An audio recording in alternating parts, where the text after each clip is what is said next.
Learn to think like a designer and a lesson on layering today on Beads, Baubles, and Jewels.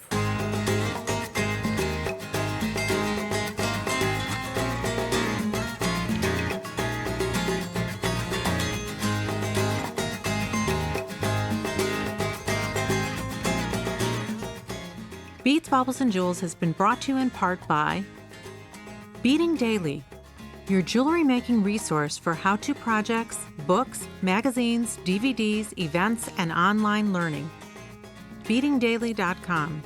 Beadalon, a manufacturer of flexible bead stringing wires, memory wire, artistic wire, stringing materials, innovative findings, and tools to help you fashion your own jewelry. Beadalon.com. Create your style with Swarovski elements. eksuccessbrands.com/create your style with Swarovski elements. Halcraft, jewelry component manufacturer. Halcraft.com. Jewel School, a division of Jewelry Television. jtv.com/jewel school. TiaraCast, define your design with metal. TiaraCast.com.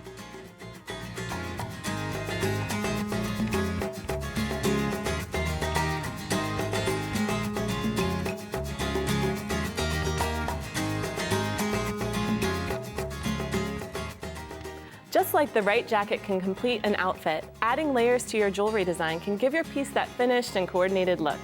Hi, I'm Katie Hacker, and today our show is all about layers, creating depth to your design. Let's start out with my clustered bead technique.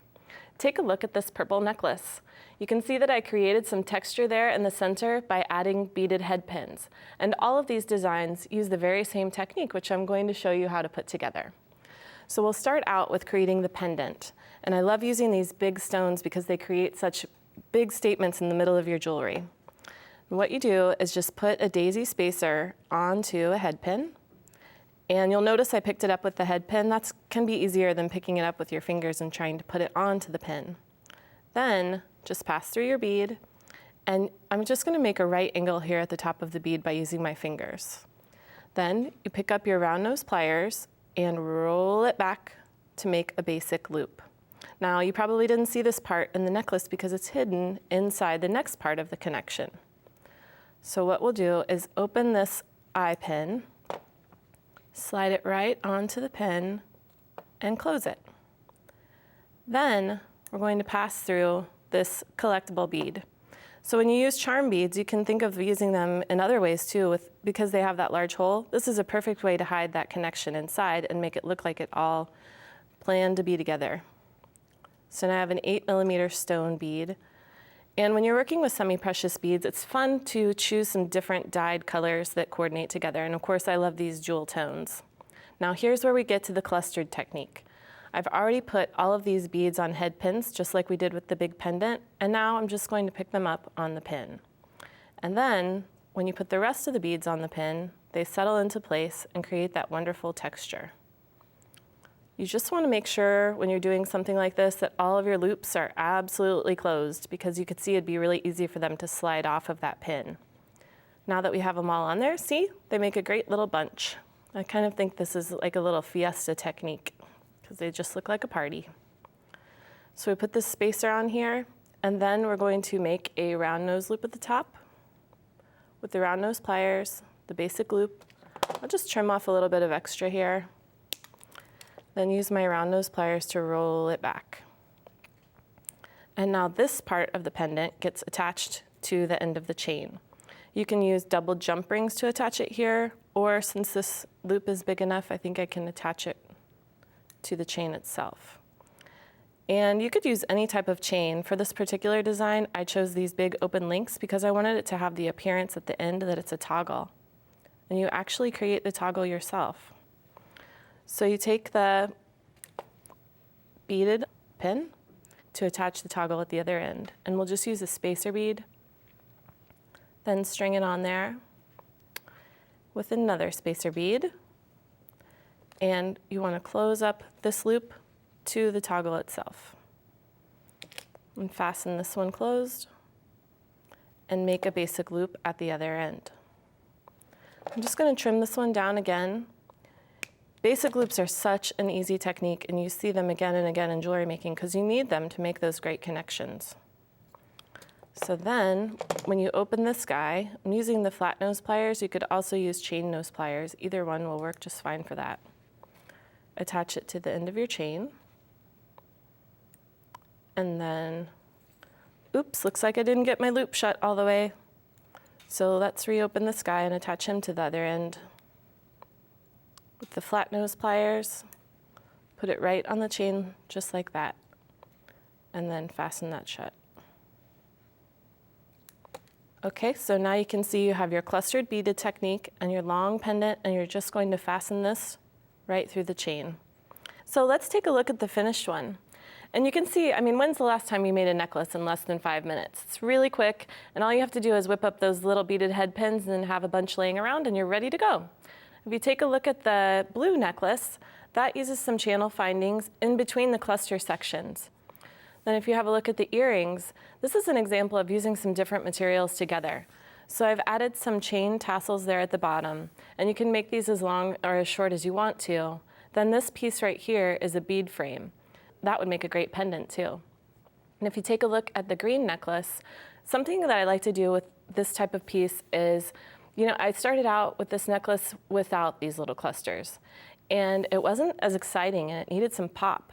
So then I came back with the purple beads and put those in between. And I think it really adds some life, and it gives you more texture, of course, and another place for the eye to rest.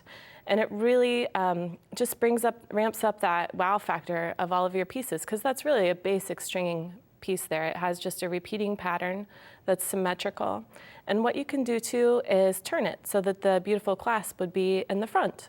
So there are a lot of different ways to wear a piece like that too. And you know, asymmetry is so hot right now. You could also turn the clasp to the side, and then you've got an asymmetrical look. So wear it in the back for a day, maybe on the side at night, and then turn it to the front for a weekend. You've got 3 totally different looks.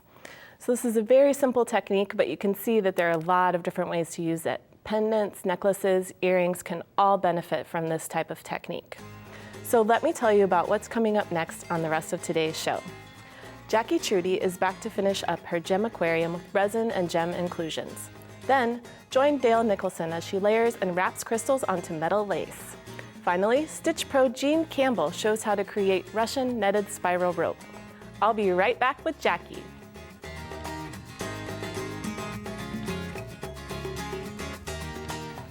Last week, we learned how to make this awesome little gem aquarium with Jackie Truty, and today she's going to show us how to fill it.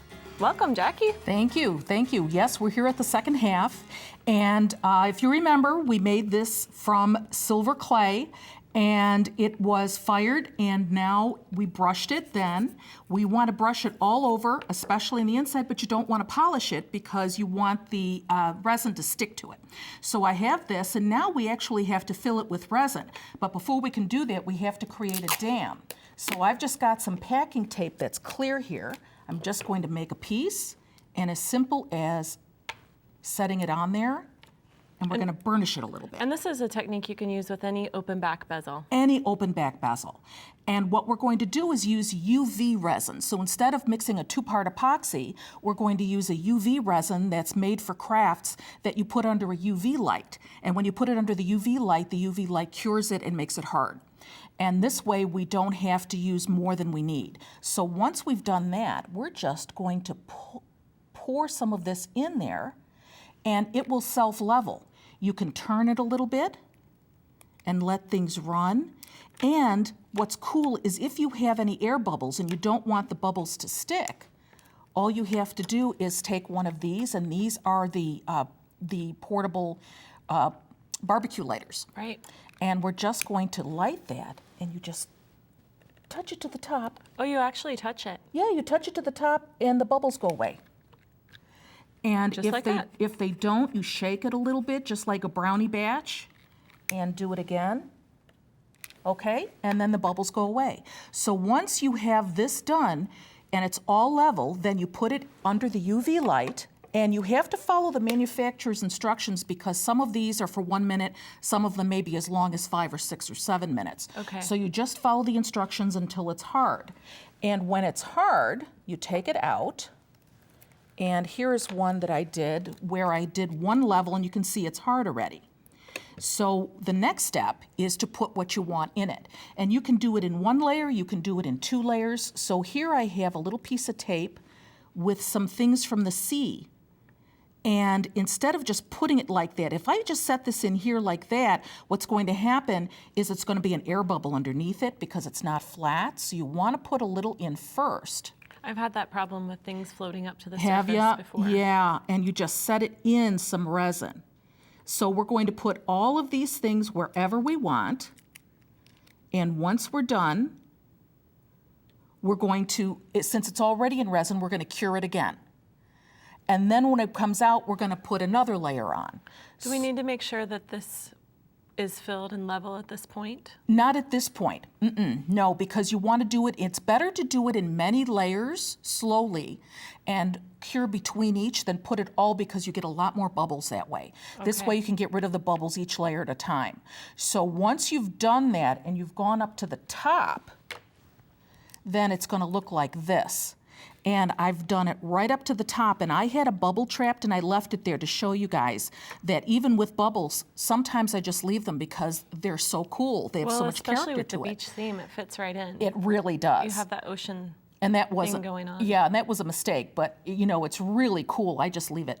So now I've got the top, and it's so clear you can't see, but it's totally level with the silver. So now all I have to do is turn this over, take this tape off, and put some more resin on the back. And because this levels, I can move it around with a toothpick, like this.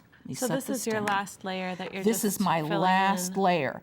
And if I get too much on or I have to take some off, there's a cleaner you can get, and it's got some acetone and alcohol in it, and you can see that it's so clear. And the fact that it self-levels means that you don't have to do any grinding and sanding and things like that. You can, but if you do any kind of grinding of the resin after it's cured, you must use water because you don't want to, or a mask, because you don't want to aerosolize that. And again, you just put it under here, and you let it go until it's hard. And you're going to follow the manufacturer's instructions. Always follow the manufacturer's, right. And you can test it by touching your toothpick to the surface, and if it makes a little dimple, you know it's not cured yet, so you want to leave it under there until it's absolutely rock hard. So this one I did with flowers, and I did the front, and I did the back, so you can see the flowers are closer to the back, and I even have a little brass butterfly that I folded. And so now that it's done and it's absolutely level, the last thing you have to do is polish it. And you can polish it with sandpapers. You can use this agate burnisher, which we use metal clay a lot. And all you do to burnish it is rub really hard on the silver, and you'll see it shine. And I did one half here, and the other half. Oh yeah, you can see a big difference. You can see a big difference. And once you shine it, the last thing you're going to do is take the polishing cloth and just shine it up. And then you have your beautiful piece that you just have to put a cord through or a chain through. Right, this is a really great idea, and you can layer so many different elements inside. I have all different things. I have these shells here, and you've got all kinds of little nail things for nails, because this is basically what the UV resin is. It's for the nail industry, and now we've created our own craft gels for it. But you can, anything that you can put inside, any dried flowers, any gems, like the gem aquarium that I did, even pieces of iridescent paper, work really, really well. Ribbon, anything that won't disintegrate with the resin on it. You can even use these sprinkles. Yeah, you can use the sprinkles. I know that someone used them in there, and I didn't know what they were. I thought they were glass beads. And she said, no, they're sprinkles for putting on cakes. All right. So anything that can go in the resin can be used. And you don't have to seal them separately. You would just layer them inside? You just layer them inside. Oh, this is such a great project. Thank you. And a great way to frame your treasures, too. Yeah, thank you. Let's take another look at your finished necklaces. Those are gorgeous. Thanks so much, Jackie. You're welcome. Nice to be here again. And we will be right back with Dale.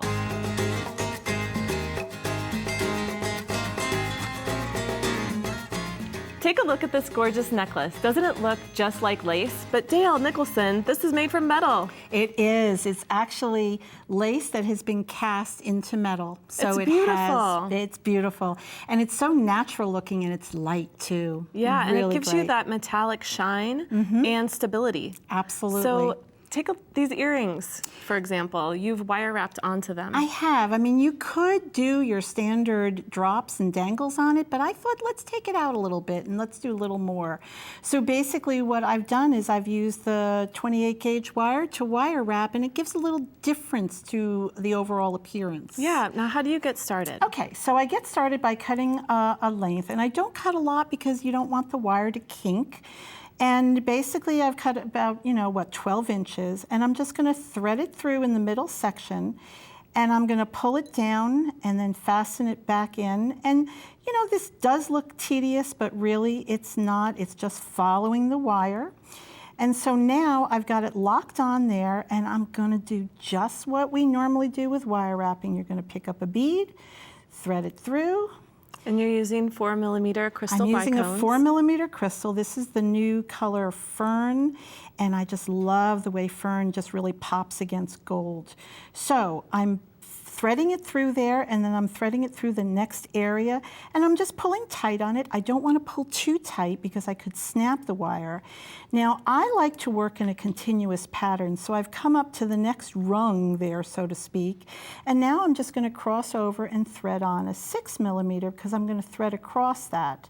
Well, here's one thing you need to know about wire. You need to keep that wire clean at the end, so I'm cutting off that little burr at the end, and I'm going to thread through.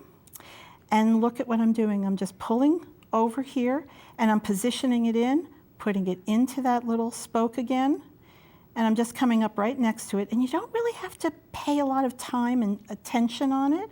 So look, it's already there. I'm just gonna pull back against it, and I'm gonna thread. And basically I'm weaving or wire wrapping against it, but it disappears onto the gold piece. You don't because even you're see using it. that thin gauge of wire. And this would be so gorgeous with any different pattern. And these taken from lace that have that filigree look where you're kind of filling in the negative space. And you know what's been fun? It's just, there's so many different crystal colors, and you keep on playing with the different varieties, and you find all different ways to work it. So now that I've come to this other side, I want to come back and do this bottom piece because I don't like to stop and start with cutting and wrapping on. So I'm you just working in a keep adding. pattern. Yep. And so that's why I have my crystals laid out to have the 4mm and the 6mm. And so now I'm just coming back into that section there, and I'm going to do the same thing like I did in the beginning. I'm going to go into that spoke there, and I'm just going to pull tight. And like I said, you don't want to pull a lot, but you want to give it a little, grip against the pieces. Now, is there anything important to know about finishing the end once you've added all of your crystals? Good question. What I like to do is, well, here, let me skip on over to this one, and I can show almost as if I've ended over here. What you want to do is you want to wire wrap once or twice, and then you want to twist to another wire end. So if I was to be finishing this one up, I would pull it to the back, and I would try to match it up to where I started. Oh, so work your way back through the pattern. Work my way back, and then I'm going to do just a few little twists, and I hope the camera can get that, just a few little twists, and then I'm going to cut that piece off, and I'm going to tuck it with my pliers. The bent nose works great. I'm going to basically twist that back into the piece towards the front. So there's no snaggy So there's no portion. snaggy piece. And I always like to run my hand along it to make sure that nothing's gripping. Yeah, right. 'Cause your Especially hand if this is a pendant. You'd want to be really careful with that. Well, especially if it's earrings, because you don't want it to go against your neck. So obviously I would have finished the whole thing. And then to completely finish this off, what I'm doing is I make a little head pin, and I stacked on the 6 and the 4. And, I'm just going to go ahead and do my standard, wire wrap, loop. I don't have my round nose, but I do have one already there. So basically, I'm going to just fasten that off, and I can put it right onto the piece, or if I wanted a little more dangle, I could physically put it onto a jump ring, and then it would have a little more movement.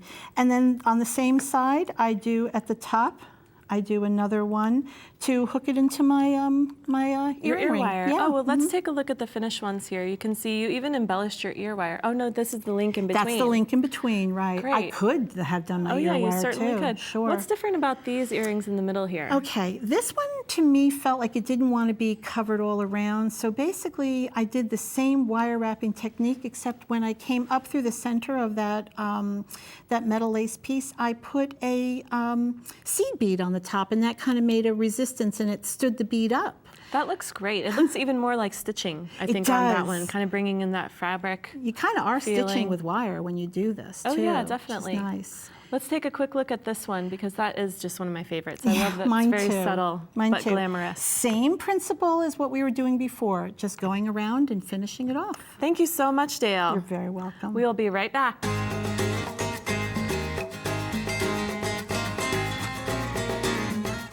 I'm here with Stitch Pro Jean Campbell, and Jean is going to show us a brand new technique for our show.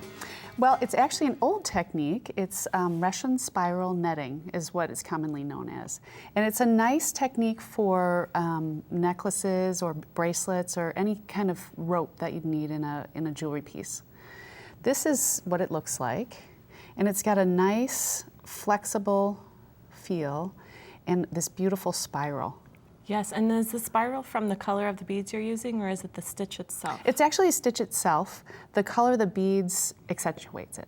It's beautiful. Yeah. So how you start is basically with a circle of beads, and I'm using size 11s and size 8s for this example. I start with a circle of beads in a multiple of 4. Okay, so let's take a look at your drawing here, and you can see how you're starting out. So it doesn't matter how many small beads are between, but you want 3 larger beads at each equal interval, right? So there's going to be 3 and 1, so 4. So multiples of 4. And for this example, I tied together these 12 beads and tied a knot. All right. And came through the first bead that I strung. It's really nice to use one bead that's larger, so this is an 11, this is an 8, they're one step. Right, exactly. So I'm coming through this green size 8, I pick up 3, and then one of these big ones, and I'm going to pass through the next one, and I'm just repeating that around all the way. All right, and a lot of people are curious about needle size. Are these 10s and 12s? Does it matter which one you use? Needle size, it's all about the seed bead hole. So if you're using a seed bead that's got a tiny hole, like a 15, you're going to want to use like a 12. I prefer sharp needles, especially with ropes like this, because it's just easier to maneuver, I think.